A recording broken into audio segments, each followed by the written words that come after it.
একটি খরগোশ ও কচ্ছপের দৌড় প্রতিযোগিতা।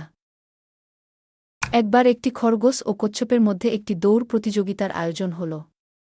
খরগোশ ছিল দ্রুতগামী ও আত্মবিশ্বাসী, আর কচ্ছপ ছিল ধীর গতির কিন্তু খুবই স্থিরমতি।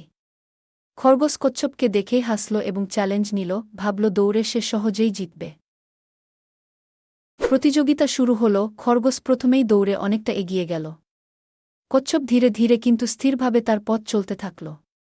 অনেকটা এগিয়ে গিয়ে খরগোশ মনে করল বিশ্রাম নেওয়া যাক, কারণ জেতা তো নিশ্চিত।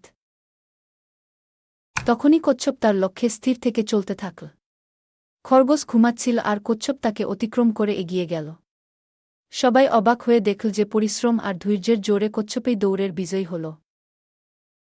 এই গল্প থেকে আমরা শিখি যে অহংকার কখনো ভালো ফল দেয় না। ধৈর্য, পরিশ্রম এবং নিজের উপর বিশ্বাস রাখলেই জীবনে সফল হওয়া যায়। কোনো কাজ ছোট বা কঠিন মনে হলেও চেষ্টা চালিয়ে যাওয়া উচিত। এই মজার গল্পের পাঠ আপনার জীবনে কাজে লাগান। কোনো কাজ কঠিন মনে হলেও ভয় পাবেন না, ধৈর্যের সঙ্গে পরিশ্রম করুন।